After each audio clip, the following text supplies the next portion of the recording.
Mixpacking is usually a very polarizing topic in the dinosaur survival community. Many people are either in favor or against this concept, never finding a consensus on how people should play these games. However, despite this discussion being frequent on all three major titles, people behave in completely different ways depending on the game they are playing at the moment. Why does that happen?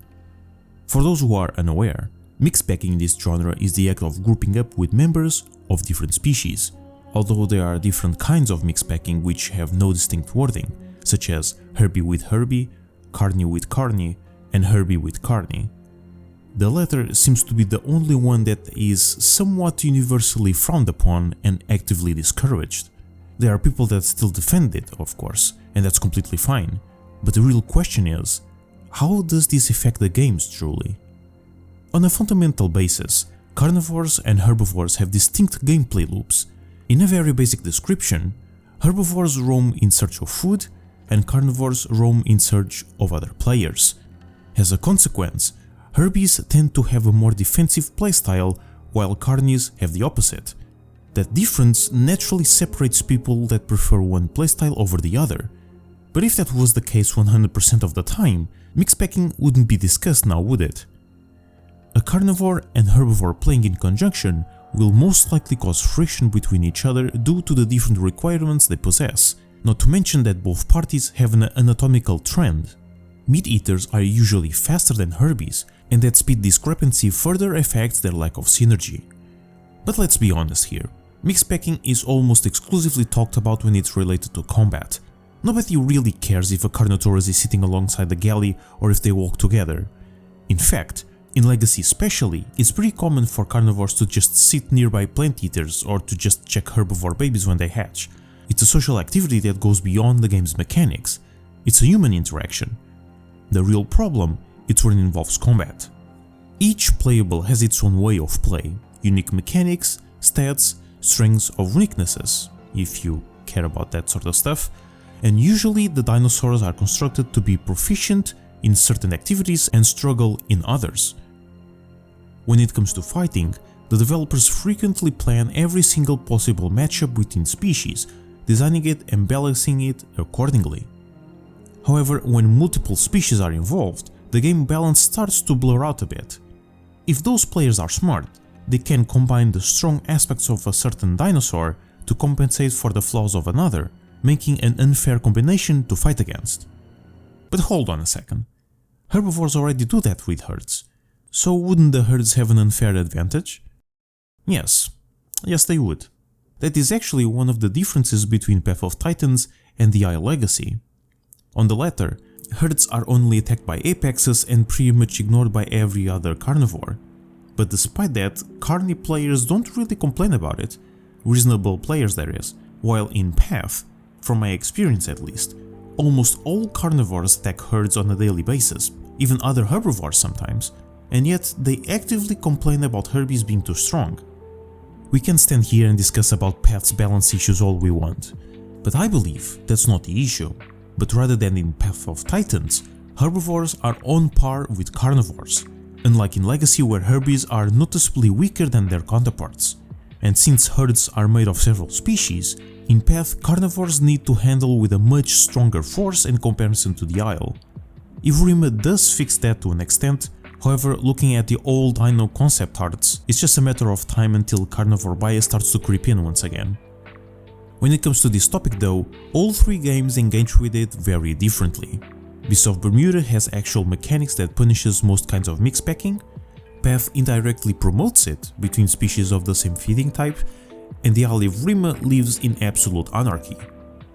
So how do we engage with this situation? Like many things in life, mixpacking is a spectrum of grey, and both extremes are detrimental for these games. However, each one of them is different, giving players unique experiences, and some coexist with mixpacking more than others. The Isle was always a very immersive experience, and you can see that by how people play it. Most servers are heavily ruled or are straight up roleplay servers, and they are popular for a reason, because that's what people want, at least in the Isle. Players want to behave like dinosaurs, living in a world with dinosaurs, and for that to happen, there must be consistency within the community. Most people know that carnivores rarely hunted with other species or interacted directly with herbivores, so seeing that in-game immediately breaks immersion, ruining the experience. That is why mixpacking is probably the most common rule in Legacy, and Evrima as well, but without recording, admins cannot regulate their own servers, so they are kinda screwed on that one. I did mention before that sometimes people interact with each other regardless of what dino they are, but that's the exception, not the rule. Path of Titans clearly wants to be an MMO, using paleo accuracy as flavor rather than being their focal point. Its mechanics make the game much more arcadey than its competitors, which works against immersion by default, and despite Path having more communicative features like emotes and whatnot, that alone is not enough. Like I mentioned in another video, the game is very much combat-centric, and the player base, for the most part, embraced that mentality, hence why you see mixpacking carnivores and no one bats an eye. The game itself encourages it.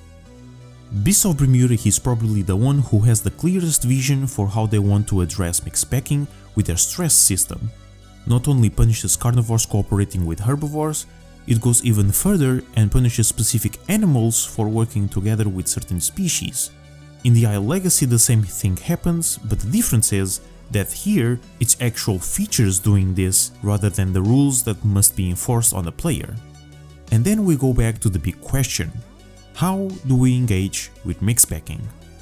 The answer is that there is no universal answer. Each game has its own vision and they all deal with that concept in their own ways. Even inside each individual title, players have the freedom to play how they want to. However, it is undeniable that extreme forms of it is objectively detrimental to the player base, both not being able to mixpack and being forced to deal with it. It's not good for the community and therefore the game as a whole. Fortunately, community servers are the perfect solution for this problem, giving different ways of play for people to choose from without forcing anyone to engage the game in a specific way. You have the choice to play how you want to, and even better than that, you can do so on a server with like-minded people. So next time you discuss about mixpacking, just remember that no matter what your point of view is, all other perspectives are equally valid and people deserve to play the game the way they want to. Just don't go to a server that doesn't match your playstyle and complain about it. Thank you for watching. My apologies for the shorter video this time. This topic was more straightforward than I was expecting, but I think it's an interesting subject to talk about. If you think I missed something or you disagree with my points, feel free to comment down below. A huge thank you to my Patreon supporters for supporting the channel and the content I create.